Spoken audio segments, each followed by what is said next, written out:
जय हिंद दोस्तों। आज हम लोग इस वीडियो में क्लास 9th बायोलॉजी चैप्टर 5 खाद्य संसाधन पौधे इसके लघु उत्तरीय प्रश्नों को सॉल्व करने वाले हैं।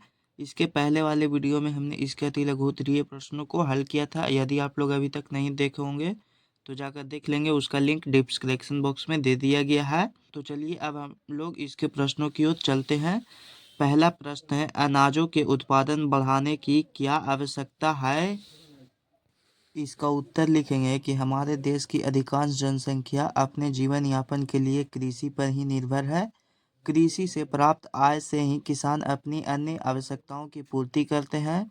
अतः कृषि क्षेत्र में लोगों की आय में वृद्धि भी होनी चाहिए, जिससे भूख की समस्या के अलावा अन्य समस्याओं का भी समाधान हो।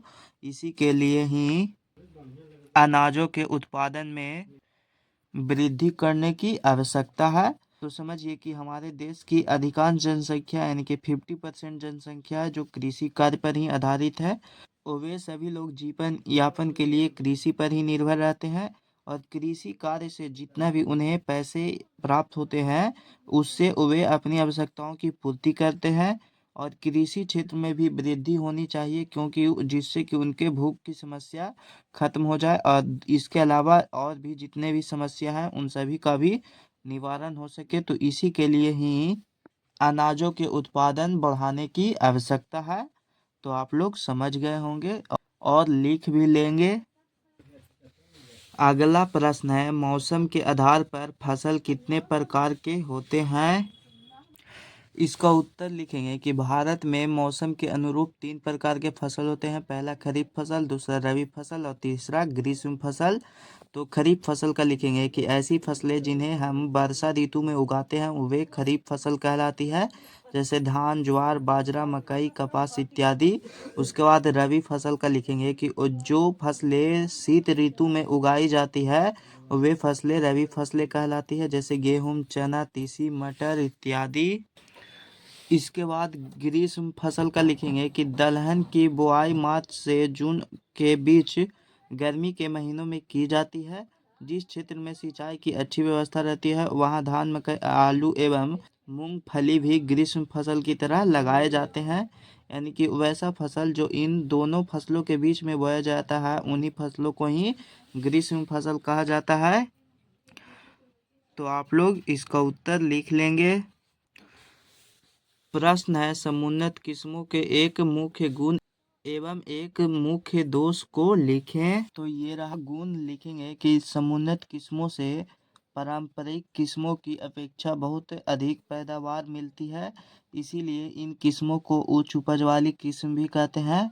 और इसका दोष लिखेंगे कि समुन्नत किस्म से देसी किस्मों की अपेक्षा कम चारा उपलब्ध होती है, क्योंकि ये छोटे आकार के होते हैं तथा इनमें खरपतवार का नियंत्रण अधिक आवश्यकता पड़ती है। यानी कि इसमें बहुत ही अधिक मात्रा में खरपतवार उग जाते हैं, जिसका नियंत्रण करना बहुत ही ज़्यादा मुश्किल होता है। तो आप लोग इसका गुण और दोष लिख लेंगे। अगला प्रश्न है, संकरण के लिए किस प्रकार के जनकों का चयन किया जाता है? इसका उत्तर लिखेंगे कि पादप प्रजनन के दोनों ही किस्मों के पुष्पों में नर एवं मादा जनन अंग होने चाहिए। इनके मध्य पर परागन की क्रिया कृत्रिम रूप से संपन्न करा दी जाती है। फलस्वरूप उनसे बीज उत्पन्न होते हैं। इस प्रकार से उत्पन्न बीज को संकर बीज कहते हैं। तो संकरण के लिए जो बीज होता है वह नर एवं मादा दोनों जनन अंग होते हैं, तो उसको ही चयनित किया जाता है। तो समझिए कि संकरण करवाने के लिए एक में नर और मादा दोनों ही जनन अंग होने चाहिए, तभी संकरण पाएगा। अथवा अलग अलग गुणों वाले पौधों का भी चयन किया जा सकता है। तो आप लोग लिख लेंगे। 5 नंबर प्रश्न है, बृहद पोषक क्या है और इन्हें बृहद पोषक क्यों कहते हैं? इसका उत्तर लिखेंगे कि पेड़ पौधों के विकास के लिए कुल 16 पोषक तत्वों की आवश्यकता होती है। इनमें कार्बन और ऑक्सीजन हवा से प्राप्त होते हैं, हाइड्रोजन पानी से तथा अन्य 13 पोषक तत्व मृदा से प्राप्त होती है। 6 ऐसे पोषक तत्व होते हैं जिनकी आवश्यकता पेड़ पौधों की अधिक से अधिक मात्रा में होती है। उसे बृहद पोषक कहते हैं। तो हम लोग समझ गए कि बृहद पोषक क्या है। तो समझिए कि पेड़ पौधों को वृद्धि एवं विकास के लिए कुल 16 पोषक तत्वों की आवश्यकता होती है, जिसमें से कि कुछ पेड़ पौधे मिट्टी से प्राप्त कर लेते हैं। तो 6 ऐसे पोषक तत्व होते हैं जिनको पेड़ पौधे की बहुत ही अधिक मात्रा में आवश्यकता होती है, तो उसे ही बृहद पोषक कहा जाता है। तो अब हम लोग इसके बाद लिखेंगे कि इसे बृहद पोषक क्यों कहा जाता है। तो इसका उत्तर लिखेंगे कि क्योंकि इन 6 पोषक तत्वों के बिना पेड़ पौधे की वृद्धि एवं विकास नहीं हो सकती। यानी कि ये जो 6 पोषक तत्व हैं जो पौधों के लिए बहुत ही ज़्यादा अनिवार्य है, यदि ये 6 पोषक तत्व पौधों को नहीं मिले तो उसकी वृद्धि एवं विकास रुक जाएगी। तो इसीलिए इन्हें बृहद पोषक तत्व या फिर बृहद पोषक भी कहा जाता है। तो आप लोग इसे समझ गए होंगे। अगला प्रश्न है, पौधे अपना पोषक किस प्रकार प्राप्त करते हैं।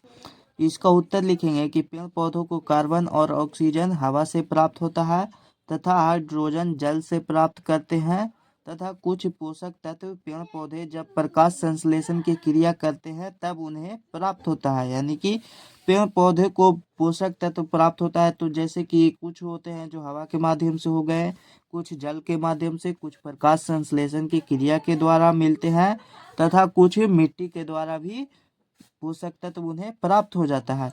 तो आप लोग इसे समझ गए होंगे। प्रश्न है, रासायनिक उर्वरक का उपयोग प्राकृतिक उर्वरक की तुलना में आसान क्यों है। इसका उत्तर लिखेंगे कि क्योंकि रासायनिक उर्वरक बाजारों में जल्द मिल जाता है, यानी कि हमें बहुत ही कम समय में ही मिल जाता है और इसके उपयोग से फसल की पैदावार अच्छी तथा कम समय में ही होती है, जबकि प्राकृतिक उर्वरक को बनने में अधिक समय लगता है। यानी कि जो प्राकृतिक उर्वरक होता है उसको बनने में तकरीबन 2 से 3 महीने का समय लग जाता है, जबकि रासायनिक उर्वरक हमें बाजारों में उचित मूल्यों पर मिल जाता है तथा इसके उपयोग से फसल की पैदावार अच्छी होती है तथा कम समय में ही फसल उत्पन्न हो जाता है। तो आप लोग समझ गए होंगे इसका उत्तर। अगला प्रश्न है, कार्बनिक खेती में क्या होता है। इसका उत्तर लिखेंगे कि खेती की वह पद्धति जिसमें रासायनिक उर्वरकों, कीटनाशकों तथा अन्य रसायनों का उपयोग कम से कम या बिल्कुल नहीं कर कार्बनिक पदार्थ का उपयोग होता है, उसे ही कार्बनिक खेती कहते हैं। तो कार्बनिक खेती में क्या होता है, तो इसमें किसी भी रासायनिक उर्वरक, कीटनाशकों तथा अन्य किसी भी प्रकार का रसायन का उपयोग नहीं किया जाता है कार्बनिक खेती में, उसे ही कहा जाता है कार्बनिक खेती। और अभी तक आप लोग चैनल को सब्सक्राइब नहीं किए होंगे तो सब्सक्राइब कर देंगे और वीडियो को अपने दोस्तों के पास शेयर कर देंगे। अगला प्रश्न है, फसलों के लिए सिंचाई का क्या महत्व है। इसका उत्तर लिखेंगे कि खेतों में समय समय पर फसलों को पानी देने की प्रक्रिया को सिंचाई कहते हैं। यानी कि जब खेतों में समय समय पर फसलों को पानी दिया जाता है उसे ही सिंचाई कहा जाता है। तो अच्छी फसल और भरपूर पैदावार के लिए उचित और सामयिक सिंचाई परम आवश्यक है। तो सिंचाई का यही महत्व है कि यदि हम लोग पौधों को समय पर सिंचाई नहीं करेंगे तो इससे पौधे सूख जाएंगे और इससे हमें भारी मात्रा में नुकसान भी हो सकता है। तो इसीलिए पौधों को समय समय पर सिंचाई करना परम आवश्यक है। तो आप लोग इसे समझ गए होंगे। 10 नंबर प्रश्न है, नदी जल उठाव प्रणाली में क्या होता है। इसका उत्तर लिखेंगे कि नदी जल उठाव प्रणाली उन क्षेत्रों में अपनाई जाती है जहां नहर में जल का प्रवाह पर्याप्त नहीं हो पाता है। जल उठाव प्रणाली का अपनाया जाना विवेकपूर्ण है। जिन खेतों के आसपास नदियां होती है वहां से सीधे जल को खींचकर सिंचाई की जाती है। तो आप लोग समझिए कि नदी जल उठाव प्रणाली क्या होता है। तो यह उन क्षेत्रों में अपनाया जाता है जहाँ पे जल की सुविधा नहीं हो पाती है, यानी कि वहाँ फसलों को पानी देने के लिए उचित मात्रा में जल उपलब्ध नहीं होते हैं। उसी क्षेत्र में ही नदी जल उठाव प्रणाली अपनाया जाता है। तो जिस खेत के आसपास में कहीं पे भी नदी होती है तो वहां से जल को सीधा खींच करके सिंचाई किया जाता है, उसे ही कहा जाता है नदी जल उठाव प्रणाली। तो आप लोग इसे समझ गए होंगे। अगला प्रश्न है, मिश्रित फसल उत्पादन एवं अंतर फसल उत्पादन में क्या अंतर है। तो देखिए इसमें अंतर लिखे हैं कि एक ही भूखंड पर दो या दो से अधिक फसलों को एक साथ मिलाकर उगाने की प्रथा को मिश्रित फसल उत्पादन कहते हैं, जबकि अंतर फसल उत्पादन में दो या दो से ज़्यादा फसल निश्चित कतार में उगाए जाते हैं। यानी कि अंतर फसल उत्पादन में एक कतार बना दिया जाता है जिसमें कि फसलों का उत्पादन किया जाता है, जबकि मिश्रित फसल उत्पादन में एक बड़ा सा खेत होता है, उसमें एक ही साथ में बहुत सारे फसल का उत्पादन किया जाता है, उसे ही कहा जाता है मिश्रित फसल उत्पादन। जैसा कि आप लोग इस चित्र में देख सकते हैं कि एक कतार बना दिया गया है, इसी कतार में ही सारे पौधे उगाए गए हैं। एक से अधिक फसलें उगाए गए हैं, लेकिन सभी फसलें एक कतार में उगाए गए हैं, यानी कि एक लाइन से उगाए गए हैं, उसे ही कहा जाता है अंतर फसल उत्पादन। लेकिन जब आप लोग मिश्रित फसल उत्पादन में देखेंगे तो एक बड़ा सा खेत होता है जिसमें कहीं पे भी कोई भी पौधा उगा दिया जाता है। इसमें कोई भी कतार या फिर लाइनें नहीं बनाई जाती है। इसमें दो या दो से अधिक फसलों का उत्पादन एक ही बार में किया जाता है, तो उसे ही कहा जाता है मिश्रित फसल उत्पादन। तो आप लोग समझ गए होंगे इन दोनों में अंतर। प्रश्न है, फसल चक्रण के लिए दलहन पौधों का चुनाव क्यों होता है? इसका उत्तर लिखेंगे कि क्योंकि दलहन पौधों की जड़ों में राइजोबियम नामक जीवाणु पाया जाता है। यह वायुमंडलीय नाइट्रोजन को नाइट्रेट में स्थित कर उन्हें मृदा में पुनः प्रतिस्थापित कर देते हैं, जो फसल के लिए अनिवार्य पोषक तत्व है। तो समझिए कि फसल चक्रण के लिए दलहनी पौधों का चुनाव क्यों किया जाता है। तो दलहनी पौधे जितने भी होते हैं उन सभी की जड़ों में राइजोबियम नाम का एक जीवाणु पाया जाता है, जो कि वायुमंडल से नाइट्रोजन को नाइट्रेट में बदलकर मिट्टी में लाने का कार्य करता है। और जो यह नाइट्रोजन होता है वह फसलों के लिए अनिवार्य एक पोषक तत्व है, वह उसे उचित मात्रा में चाहिए होता है। तो जिस कारण से फसलों के चक्रण के लिए दलहनी पौधों का चुनाव किया जाता है, अर्थात कह सकते हैं कि दो फसलों के बीच में एक बार खेतों में दलहनी पौधों का बोया जाना अनिवार्य है, यानी कि बोया जाता ही है। तो आप लोग इसे अच्छे से समझ गए होंगे। 13 नंबर प्रश्न है, फसल सुरक्षा से क्या तात्पर्य है? इसका उत्तर लिखेंगे कि फसल पौधों को विभिन्न तरीकों से पीड़कों एवं अन्य हानिकारक जीवों से मुक्त रखने की प्रक्रिया को ही फसल सुरक्षा कहते हैं। यानी कि फसल सुरक्षा का ही अर्थ होता है फसलों को अन्य पीड़कों, हानिकारक जीवों से फसलों को सुरक्षित रखना। तो आप लोग इसे समझ गए होंगे और लिख भी लेंगे।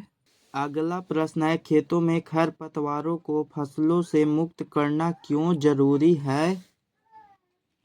इसका उत्तर लिखेंगे कि क्योंकि खरपतवार फसल को उपलब्ध होने वाले पोषक, जल, प्रकाश, स्थान आदि के अधिकांश भाग को ग्रहण कर लेता है, जिसके कारण फसल की वृद्धि पर बहुत ही प्रतिकूल प्रभाव पड़ता है और पैदावार भी अपेक्षाकृत काफ़ी घट जाती है।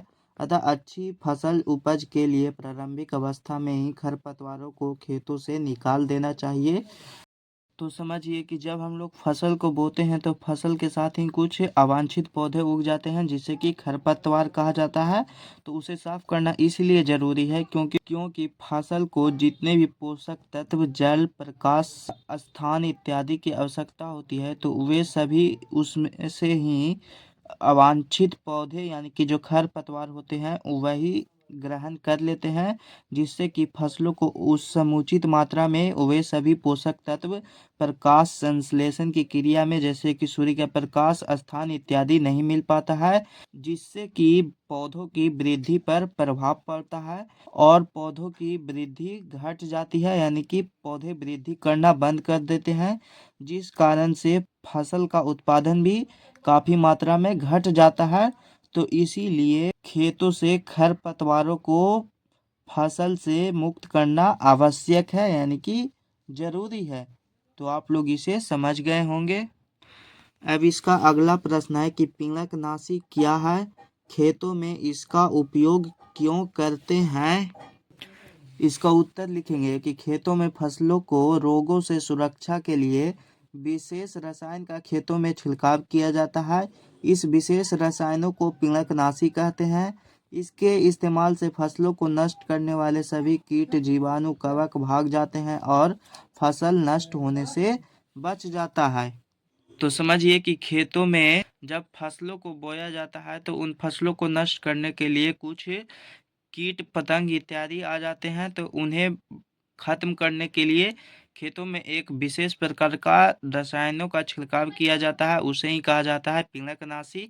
यानी कि पीड़कनाशी का अर्थ ही होता है कि पीड़कों का नाश करने वाला रसायन। तो इसका उपयोग इसलिए करते हैं ताकि जितने भी फसलों को नष्ट करने वाले कीट जीवाणु कवक इत्यादि हैं वे सभी भाग जाएं और इससे फसलों को हानि न पहुंच पाए।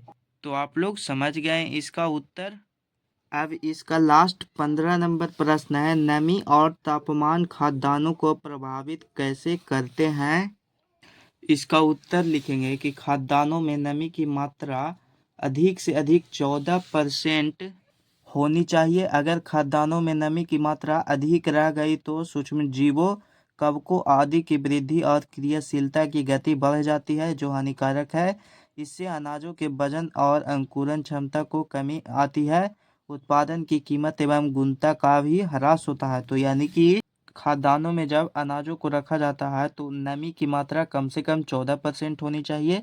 यदि खाद्यान्नों में नमी की मात्रा 14% से कम जाती है तो उसमें सूक्ष्मजीव, कवक इत्यादि लगने लगते हैं, जो कि अनाजों की वृद्धि और क्रियाशीलता को हानि पहुंचाने लगते हैं, जिससे कि अनाजों का वजन और उसकी अंकुरण क्षमता कमने लगती है, जिससे कि उसका कीमत भी कम जाता है एवं उसके गुण में भी कमी होती है। अब इसके बाद हम लोग समझेंगे कि खाद्यान्नों में तापमान कैसे अनाजों को प्रभावित करता है। तो खाद्यान्नों का सुरक्षित भंडारण अपेक्षाकृत कम तापमान पर होना चाहिए, अन्यथा सूक्ष्मजीव एवं कीटों की वृद्धि एवं क्रियाशीलता बढ़ जाती है। फलस्वरूप खाद्यान्न अपनी गुणवत्ता खो देता है एवं मानव के उपयोग के योग्य नहीं रह पाता। तो आप लोग समझिए कि खाद्यान्नों में जब फसलों का भंडारण करने के लिए रखा जाता है तो उसका तापमान कम होना चाहिए। यदि उसका तापमान अधिक रहता है तो इस कारण से फसल खराब हो जाते हैं और वह फसल मानव के उपयोग के लिए नहीं रह पाता है। तो यहाँ पे सारे प्रश्न सॉल्व हो चुके हैं। फिर मिलेंगे हम लोग एक नए वीडियो के साथ। तब तक के लिए जय हिंद, जय भारत।